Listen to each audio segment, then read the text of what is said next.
আসসালামু আলাইকুম সম্মানিত দর্শক, আপনাদের জন্য আজকের কিছু ইলেকট্রিক্যাল হাউস ওয়ারিং এর নিয়ে কিছু বিষয় আপনাদের কাছে কিছু শেয়ার করব।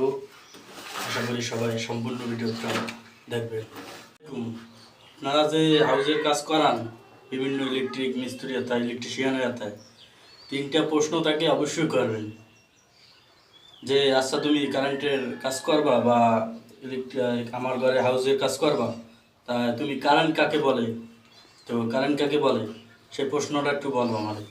যদি সে দক্ষ মিস্ত্রি, যদি কোনো তার লাইসেন্স থাকে বাংলাদেশ সরকারি থেকে, বিদ্যুৎ বোর্ড থেকে, তাহলে সে অবশ্যই সে প্রশ্নের উত্তর পারবে, কারণ সে তো অদক্ষ মিস্ত্রি না।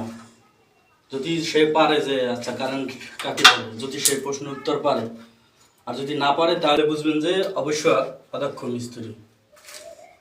ঠিক আছে, যদি না পারে, আর যদি পারে তাহলে বুঝবেন যে সে দক্ষ মিস্ত্রি। কারেন্ট কাকে বলে? কারেন্ট হলো কোনো ইলেকট্রন প্রবাহিত হয় যে বস্তু দিয়ে, তাকে কারেন্ট বলে। কারেন্ট হলো দুই প্রকার, এক এসি কারেন্ট আর এক ডিসি কারেন্ট। এসি কারেন্টের সম্ভবত ভোল্টেজ বেশি থাকে, তার জন্যই শর্ট করে, আমাদের শরীরে অনুভব হয় শর্ট করে। আর ডিসি কারেন্টে আপনার ভোল্টেজ কম থাকে, সেজন্য আমাদের শর্ট করে না।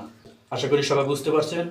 দক্ষ মিস্ত্রি দেখে আপনার বাসা বাড়ি হাউসের কাজ করাবেন বা মিল কারখানায় কাজ করাবেন, সরকারি অনুমোদন থেকে লাইসেন্স প্রাপ্ত মিস্ত্রি ইলেকট্রিশিয়ানের হাতে কাজ করাবেন। আশা করি বুঝতে পারছেন। সবাইকে ধন্যবাদ। বিদ্যুৎ সম্পর্কে, বাসাবাড়ি কাজ সম্পর্কে বা কলকারখানা, মিল ফ্যাক্টরির কোনো কিছু বিষয় নিয়ে জানা থাকে অবশ্যই আমাকে কমেন্ট করবেন। আশা করি আপনাদের সব কমেন্টের উত্তর দেব। পরবর্তী ভিডিও দেখার জন্য আমাদের সাথেই থাকবেন। ধন্যবাদ সবাইকে অসংখ্য ভিডিওটি দেখার জন্য। আসসালামু আলাইকুম।